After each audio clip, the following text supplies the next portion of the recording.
Published in 2013, Fever by Mary Beth Keane tells the story of the woman known as Typhoid Mary, the first person in America to be identified as a healthy carrier of typhoid fever. The novel is told from the perspective of Mary, giving the reader an intimate view into the life of a new immigrant in America and the difficulties that plagued young women at the time. The book also offers an interesting perspective that might be challenging for modern-day readers to understand, but at the time, very little was known about how contagious diseases were transmitted from one person to the next. Keane does a wonderful job of providing a first-person account of the situation, complete with vivid detail that is as engrossing as it is informative. Mary Mallon immigrates to New York City from Ireland when she is just 15 years old.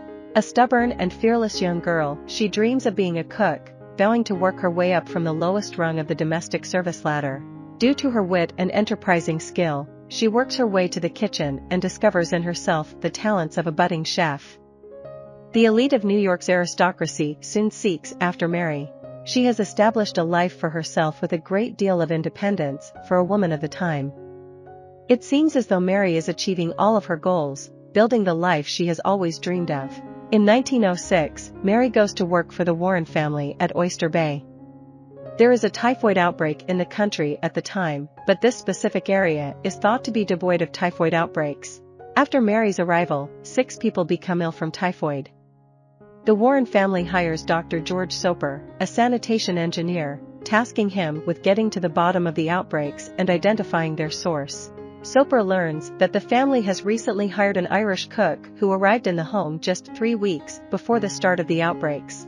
After tracing Mary, the cook's, employment history, he finds that many outbreaks occurred shortly after her arrival in a home. Soper approaches Mary and asks her to give him a stool and urine sample. However, she is outraged at his accusation and adamantly denies his request. He makes several attempts to convince Mary that she could be the source of the disease until finally, she is arrested and sent to North Brother Island. Here, she is forced to undergo the tests requested by Soper and, after providing a stool sample, it tests positive for typhoid bacteria. At the time the story is set, in the early 20th century, doctors were not yet fully aware of the role bacteria and microorganisms played in transmitting illness and disease. It was not yet understood that someone could appear perfectly healthy and be asymptomatic but could make others sick by acting as the carrier of harmful bacteria. Although Mary had never had typhoid herself, in her gallbladder she carried Salmonella typhi, the strain of bacteria known to cause typhoid fever. After being questioned, Mary admitted to rarely washing her hands after using the bathroom and when cooking. The bacteria were then transferred from Mary's hands onto any food she prepared, and anything that went uncooked had the potential to infect those she was cooking for, causing them to become sick with typhoid. Mary writes to her lover, Alfred Brehoff, asking him to help her find a lawyer to argue her case. Unfortunately, Alfred isn't much help.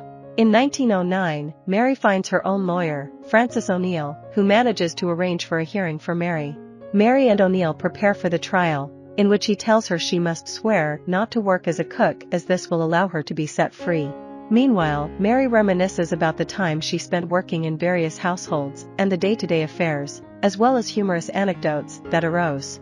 She fondly remembers the relationships she has formed with the people for whom she has cooked, and realizes what a crucial role cooking has played in her life and in establishing her own identity since she has arrived in America. After several hearings, Mary is allowed to go free as long as she promises not to seek employment as a cook. She agrees, finding work as a laundress, but eventually returns to working as a cook, which leads to her infecting more people with typhoid fever. In 1915, there is a major outbreak of typhoid at Sloan Hospital for women, which results in Dr. Soper finally catching up with Mary. She is once again sent to North Brother Island, where she is forced to remain for the rest of her life. I hope you enjoyed this video. Leave a like if you did and be sure to subscribe. Thank you.